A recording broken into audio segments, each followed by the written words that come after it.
So how do you manage your time? Better yet, how do you manage your time and become more productive in the process? This is the one time management technique that has superpowered my productivity. It's literally like doing 8 things at once. So this video is certainly for you if you need to get a grip on your time, or if you're just looking to get a jump start in activity. Stay tuned to check out what this video is about. So the name of this technique, it's called the Pomodoro Technique, and it has to do with using a timer, an actual physical timer or stopwatch as you attack or approach tasks. Now, the inspiration behind this video, obviously we've done videos on how to plan your morning routine. We did a video recently on how to plan your week. So if you've planned your week and you have everything in order as far as what's important this week or what's important today, now it's about how do we manage what's important. And this technique is going to walk you through that. There's 2 different ways to use it. And I'm going to tell you how I started during the pandemic, working remote, and nothing was really open. And I needed to, just do more. I felt like it was everything, like the days just blended together. So a colleague introduced this technique called the Pomodoro Technique. And what it does is it allows you to approach managing your task and your time 2 different ways. The original way is to attack a task every half hour. And what you do is you take your timer on the top of the hour or at the half hour, and you set that timer for 25 minutes. And what's going to happen during that 25 minutes is that you're going to focus specifically on that one task for 25 minutes. And then you'll get a 5-minute break. And then during that 5-minute break, you can use that as free time to meditate, to journal, to do some exercises. I would do that, to read, whatever. Go kick it with your dog, although you'll need more than 5 minutes for your dog, but it's meant for break time. Now, the way I used it, because this technique if you do it that way, if you do it the 25-minute way, it's hard to get into a flow state. So I use it if I do the 25 minutes, I'll use it for something really quick, maybe some administrative work, or if I need to do like the dishes or something I really don't want to do. That 25 minutes, you can get a lot done in 25 minutes. So if I shut everything off for 25 minutes, no phone, okay, no social media, you shut everything off, then, all right, you get to your task, you focus on it, you knock it out, and it's intense focus. So that's one way to do the Pomodoro Technique, is 25 minutes on, 5 minutes off, and then another 25 minutes on another task, 5 minutes off, and another 25 minutes on another, so on and so forth. It's recommended to do at least 4 of those a day. That's 2 hours of intense, focused work. I can guarantee you, I've done them in succession that way, and I've gotten a day's worth of work done in that amount of time. The other way to do the Pomodoro Technique, this is the way that I did it. I would actually do 55 minutes on, 5 minutes off. As a creator seeking to get into a flow state, or even just as somebody with a lot to do, sometimes it's hard to just do something for 25 minutes and then go do something for 5 and then something else for 25. It really interrupts pattern of learning or doing. So getting started for me, 55 minutes was just like the joint for me to go through and do. And it really helped. If you're going to start this, you certainly want to do it for 25 minutes with 5 minutes on. But it's really geared toward, making you more focused. Attempting anything that's going to better yourself, it's going to require commitment. You can't just watch a video or take a class and let it be.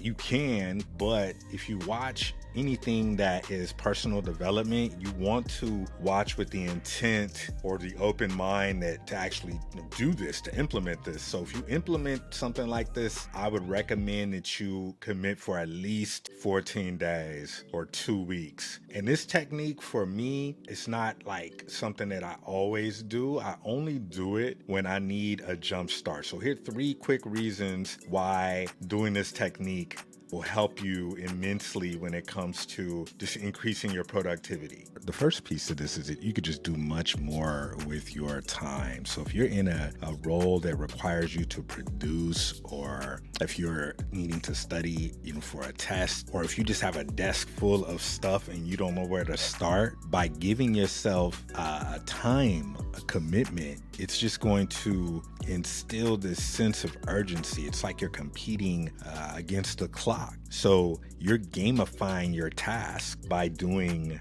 something like this. So if you're looking to do more with your time, that's one of the benefits of doing this Pomodoro technique. The second benefit of this technique is just getting into a flow state, especially if you do the 55-minute challenge where you just focus on a specific task. You can even group the task together so you can move from one thing to the other. Preparation is going to be key here. This is where planning your week again comes into play. What's important? You don't want to be busy just being busy. You want to be productive. The entire point of this is to help you to increase your productivity in a way that, again, allows you to feel as if you're doing 8 things at once, or even get a full day's worth of work in less than half the time, like literally.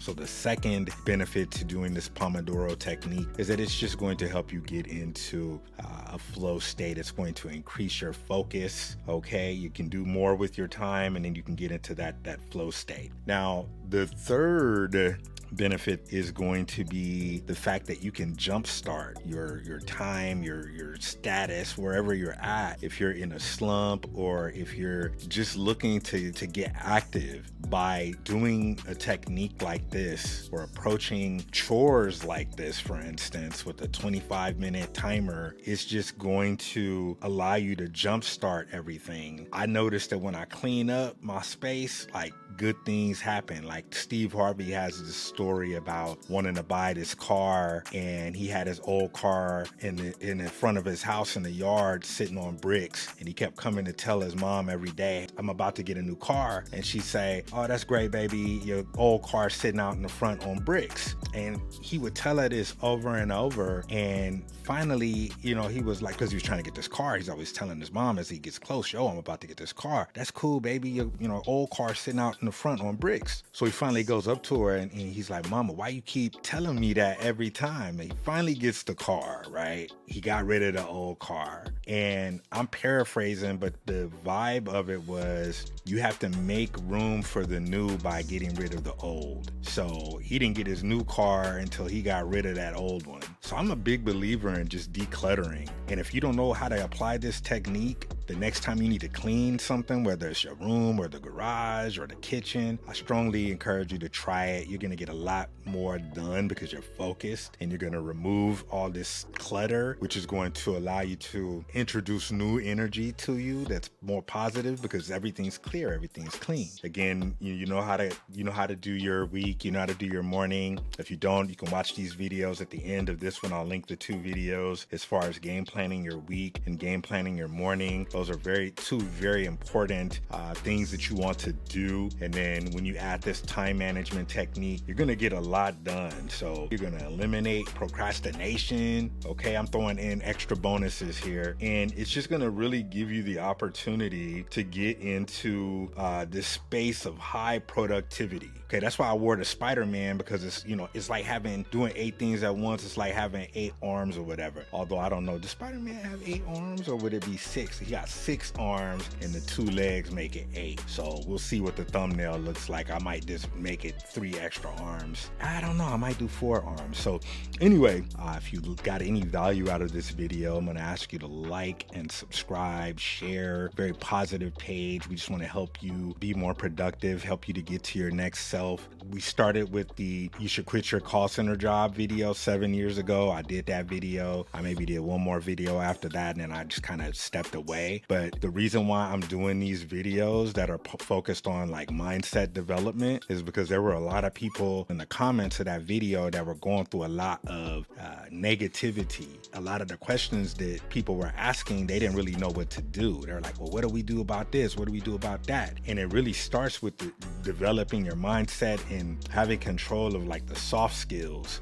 customer service, time management, etiquette, proper manners, the ability to plan your day, the ability to plan your week. The way you get on to the next level is by developing these things, developing these tools. So that's exactly why I'm doing these types of videos and not like more art tutorials and stuff like that. Because the art is the art will persist, but the person behind it, the person that you're seeking to develop, that's what matters most. So that's why I'm sharing this with you. Again, if you find any value out of it, I'm going to ask you to like, subscribe, share. I won't ask you too much, but we are going to be dropping videos every Friday. If you like this video and you want to see more content like this, you can follow us on Instagram at Freed Podcast. Okay, we're posting daily on there. If you want to see more art like what's behind me, and then I got this Sonic right here as well. You can see the Sonic right here. What else we got? We got the frog from the Princess and the Frog, or whatever. I drew all of that. You can follow at Call Center TV for more art. We're posting monthly on there, and right now I am drawing Lion-O from the Thundercats, and it's really cool along with Snarf. It's kind of a funky looking version, so that'll be my vibe for this month to post, so go ahead and follow us there. So with that, this is Freed with the Art of Being Freed. I really thank you for stopping by and checking this video out. I hope you're finding value and trying these new things that we've been going over for these past few weeks. I really wish you all the best. I'm very excited to hear about your progress. Just drop it in the comments if you're feeling it, if you're feeling these videos, if they've been helping you, and then we're going to keep dropping every week. I will see you next Friday. Peace.